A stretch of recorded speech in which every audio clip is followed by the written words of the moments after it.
करेगी, लेकिन क्या विपक्ष को कुछ भी अच्छा नजर नहीं आता? सिरे से खारिज, कुछ भी अच्छा नहीं है, किसी भी विभाग के लिए अच्छा नहीं है? नहीं, ऐसा नहीं है। इन्होंने बहुत सारी चीजें इधर उधर के राज्यों से सीखी हैं, तो हम तो कहते हैं इन्होंने अच्छा है, कुछ चीजों में अच्छा काम किया है। जैसे इन्होंने 1 करोड़ रुपए शहीदों को देने की बात करी, हम तो कहते हैं बिल्कुल अच्छा किया, देना चाहिए था। परंतु इनसे ये जानना चाहते हैं, और पोपली जी सवाल प्लीज नोट कर लीजिए और मुझे बताइएगा जब आपकी बारी आए, कि ये जो 1 करोड़ रुपए आप शहीदों को दे रहे हैं, तो अग्निवीर को इस कैटेगरी में आप जोड़ रहे हैं कि नहीं जोड़ रहे हैं? इसका मुझे स्पेसिफिक जवाब दीजिएगा। अभी नहीं, आपकी बारी आएगी। नंबर 2, आपने हरियाणा में तीर्थ यात्रा योजना चलाई, बहुत अच्छा। आपने दिल्ली से सीखा, पंजाब से सीखा, बहुत बढ़िया बात है। ऐसी चीजें सीखते रहना चाहिए। सोलर ऑन, तो हम दिन में बात कर रहे थे, उसमें तो क्रेडिट बीजेपी भी लेते हैं, आप लोग भी लेते हैं। वो हो नहीं पाई, प्रत्यारोप हमने देखा, पूरी नहीं हो पाई थी ना ज्योति जी। अभी कर लेते हैं, अभी प्रवक्ता ही बैठे, जवाब भी दे देंगे सुबह। तो अच्छा, उसके बाद फिर सोलर ऑन रूफ वाली बात है, वो भी इन्होंने सीखा, बहुत अच्छी बात है। पर मैं इनसे ये 3-4 सवाल पूछना चाहता हूं। एक तो डीएफएच स्कीम कब ला रहे हैं ये लोग? बहुत सारी स्कीमों की बात कर रहे थे।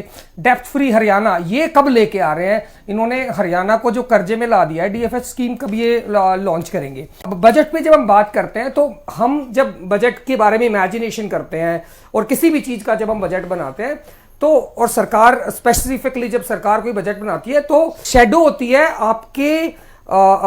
आपके मैनिफेस्टो की। जो आपने मैनिफेस्टो में लिखा है, उन सब चीजों को आप किस प्रकार से कार्यान्वित करेंगे, तो आपका बजट उसको बेसिकली दिखाता है। ठीक है, पर जब आपके बजट को मैच करके देखते हैं आपके मैनिफेस्टो से, ये तो कहीं भी स्टैंड नहीं कर रहा। आप 1000 बार चिल्ला कर कहते रहिए कि हमने ये कर दिया, हमने ये कर दिया। तो थोड़ा आपको कुएं से बाहर निकलना पड़ेगा, इधर उधर दुनियादारी में देखना पड़ेगा कि किस प्रकार से डेवलपमेंट हो रही है और किस प्रकार से आपको करना चाहिए। अब मैं अगर बजट की स्पेसिफिकली बात करूं, 3-4 एस्पेक्ट हैं जिन पे ये देख रहे हैं आसपास ही, पंजाब का कर्ज देख रहे हैं।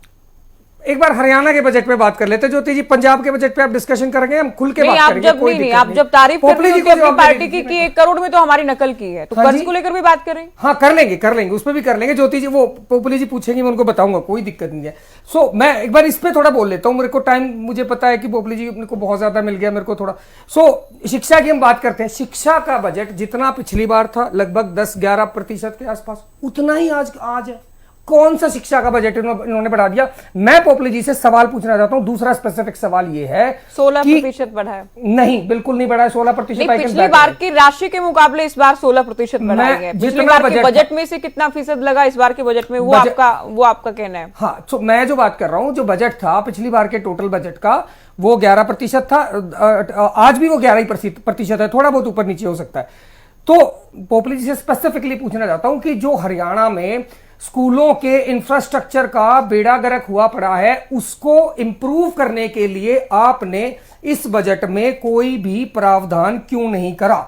नंबर 1। नंबर 2, हरियाणा के सरकारी स्कूलों में 70,000 अध्यापकों की कमी है। आपने बजट तो सेम रखा है, पर आप सेम बजट में, जब पिछले पूरे फाइनेंशियल ईयर में जब आप नए अध्यापकों की भर्ती उस बजट में नहीं कर पाए, इंफ्रास्ट्रक्चर आप डेवलपमेंट नहीं कर पाए स्कूलों में, तो आप इस बार वो सारी चीजें कैसे कर लेंगे?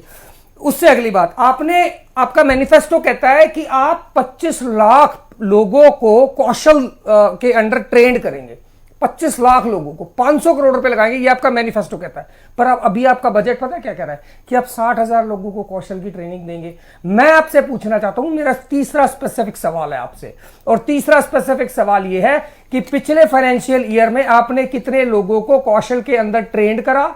What is your placement rate and what is your retention rate? आप मुझे बता दीजिएगा, आपने कौन कौन सी स्कीम के अंडर DDU GKY और इन सब कौन कौन सी स्कीम्स के अंदर आपने लोगों को ट्रेंड करा है? पेंशन का इसमें इस बजट में है। और जीजा जी की बात करी थी, मैं इनसे कह रहा हूं, थारा फूफाई पर जिंदा है। इस प्रकार के कैंपेन हरियाणा में चलाने पड़ते हैं बुजुर्गों को अपनी पेंशन लेने के लिए, जो अपने PPP परिवार पहचान पत्र बना रखा है, और अपने जिंदा लोगों को मुर्दा घोषित कर दिया है। कुछ एक मामले थे, उनको करेक्ट कर लिया गया था। वो बताया भी गया था कि पोर्टल पर शिकायत करें, और वो दुरुस्त कर लिए गए थे। हाँ, कोई बात नहीं, वो बहुत बढ़िया है। आपने कहा था कि 1 घंटे में लोन देना, आपका मैनिफेस्टो कह रहा है, मैं नहीं कह रहा, आपका मैनिफेस्टो कह रहा है कि आप 1 घंटे में युवाओं को स्वरोजगार के लिए लोन देंगे। उसके ऊपर आपका बजट क्या कह रहा है? मुद्रा लोन के ऊपर क्या बजट कह रहा है? आप गोबर को आप गोबर को कोहिनूर से भी ज्यादा कीमती बताने वाली पार्टी के प्रवक्ता हैं, तो मैं आपसे पूछना चाहता हूं, गोवर्धन और गोमूत्र बेचने के लिए आपने संग्रह केंद्र खोले थे, आपने बताओ उसका उसके ऊपर बजट क्या है? चलिए, आपने बहुत सारे सवाल पूछ 10 सेकंड और लूंगा Jyoti ji, please please let me complete, मतलब ऐसे नहीं। तो मैं आपसे मेरे 3-4 स्पेसिफिक सवाल है, इन स्पेसिफिक सवालों पे स्पेसिफिक जवाब दीजिएगा। अब मैं आपको बता रहा हूं, आपने 2 मेरे से सवाल पूछे थे। बिजली, पंजाब में आज बिजली 600 यूनिट 2 महीने की फ्री है, महिलाओं को 1000 रुपए बजट में प्रपोज है, मिलते हैं। Thank you so much. Jadaun ji से सवाल करके please। आपके पास ही आएंगे। हाँ, ठीक है। हाँ।